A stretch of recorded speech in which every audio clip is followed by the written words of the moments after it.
YouTube? This is Galactic God, and I'm here with another Yu-Gi-Oh chat video.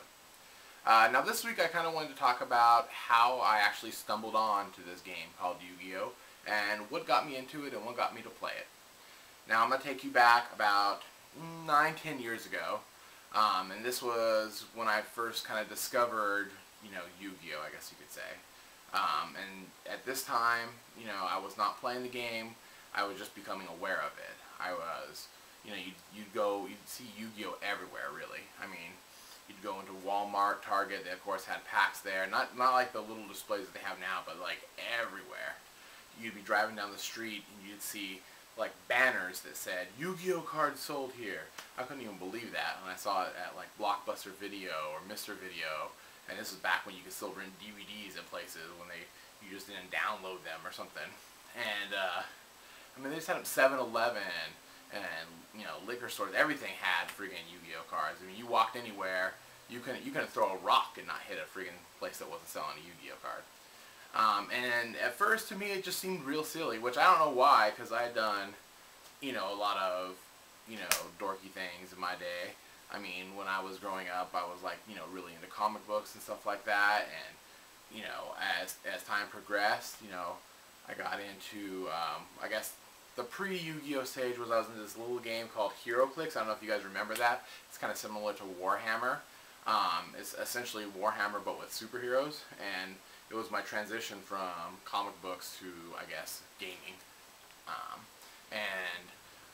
At first, I used to just get together with friends and stuff, and we'd roll out these big, huge maps and put the little HeroClix on them and do all that stuff. And then at one point, one of my buddies that was, playing HeroClix with was like, we should try some other games. It's like, and he was telling me that he was into Yu-Gi-Oh, and I was like, oh my god, that game is not for me. That is like way too kiddish. And he was like, you just got to give it a chance, try it out.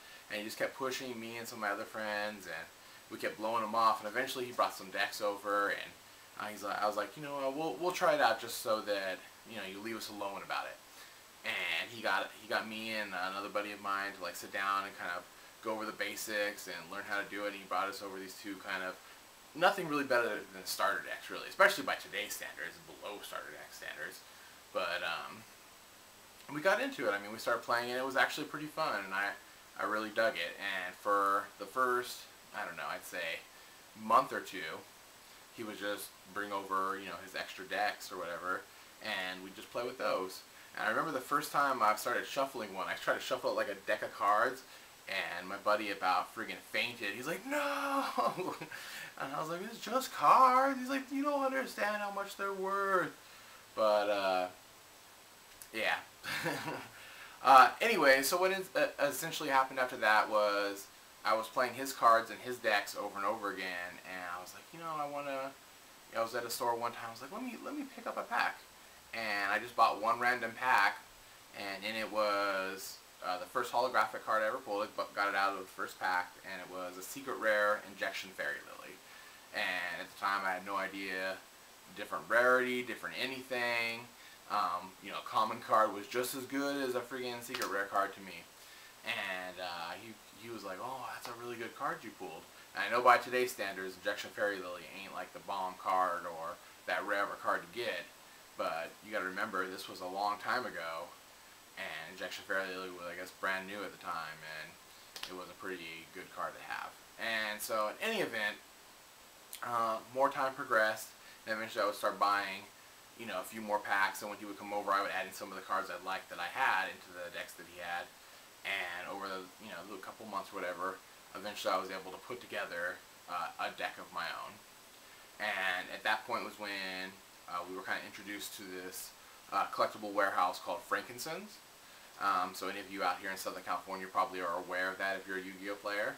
It's a pretty cool place to go and meet other players and build your decks and stuff and get, hard to get cards really easily.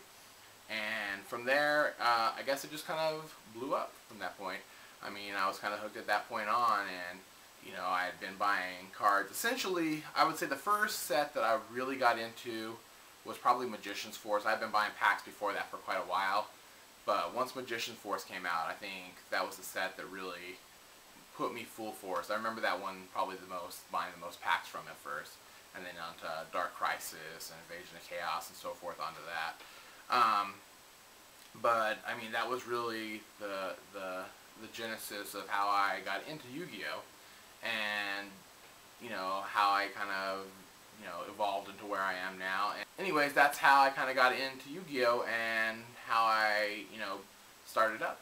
Alright, so thanks for watching. I guess if you guys want to leave me a comment, tell me how you guys got into Yu-Gi-Oh, what got you into the game, over the little hump, you know, what it is, you know, it's just a card game type of thing. That'd be cool, so leave me a comment letting me know how that worked for you, or a video response would be cool too, so that way I can actually watch what you're talking about. And I guess that's about it. This is Galactic God, out.